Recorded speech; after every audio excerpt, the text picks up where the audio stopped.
हाय, good morning everybody. सभी को आज की सुबह की नमस्कार।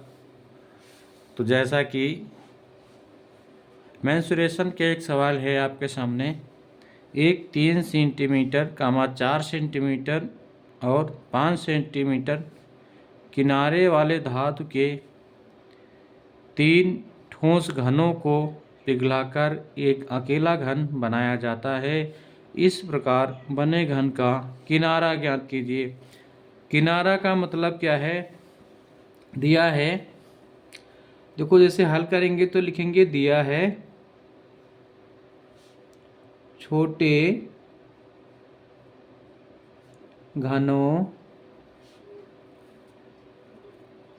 घनों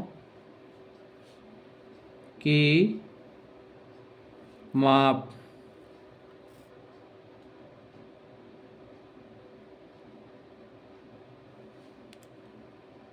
घनों की माप या छोटे घनों की भुजाएं। घनों की भुजाएं A1 बराबर कितना दिया है 3 सेंटीमीटर, A2 बराबर कितना दिया है 4 सेंटीमीटर और A3 बराबर दिया है 5 सेंटीमीटर। देखो, प्रश्नानुसार तीनों ठोस घनों को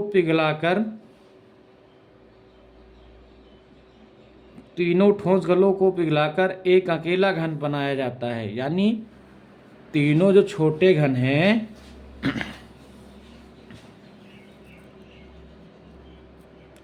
तीन छोटे घनों की भुजाएं दिया, तो तीन छोटे घनों का आयतन बराबर क्या होता है, बराबर बड़ा घन का आयतन।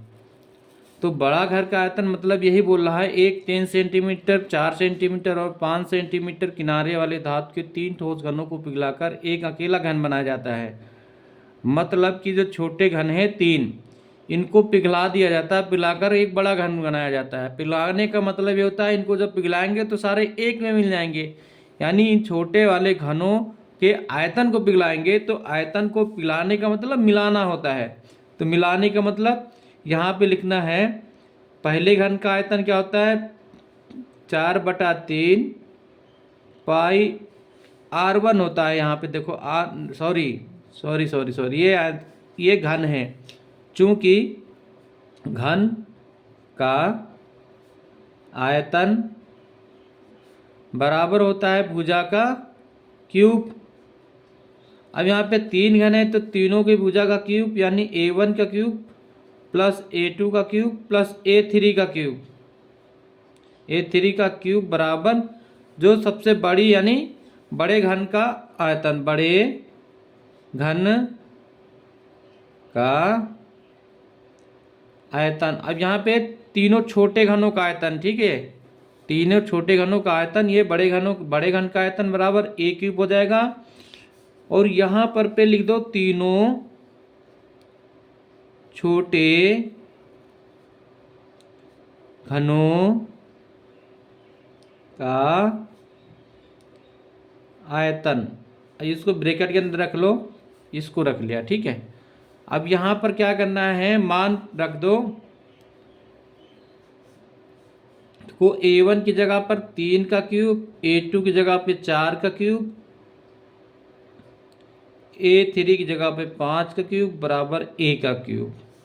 अब इनको हल करो, 3 त्रिक का 9, 9 त्रिक 27, 4 चौक 16, 16 चौके 64, 5 पचे 25 और 25 का गुणा 5 से करोगे 125 आएगा बराबर A क्यूब। ओके, अब इनको जोड़ लो, 5 4 9, 9 7 16, यहाँ 16 6 लिख दो। फिर देखो हाथ आए 1, 2 6 2 8, 8 2 10, 10 1 11 और उसके बाद यहाँ पर 1 है, 1 हाथ हो गया 2। तो ये कितना आ गया 216। यानी A बराबर कितना आ जाएगा, A बराबर आएगा आपका 3। देखो करड़ी 3, 216। 216 किसका है, 6 का है। किसका है, 6 का क्यूब, यानी 6 गुणे 6 गुणे 6 करोगे तो कितना आएगा 216। तो A बराबर कितना आएगा 6 सेंटीमीटर। ये आपका क्या हो गया आंसर। अब जिसके समझ में आया हो वीडियो को लाइक करना, शेयर करना, चैनल सब्सक्राइब करना। नहीं समझ में आया है तो कमेंट करके बता देना। ओके, धन्यवाद।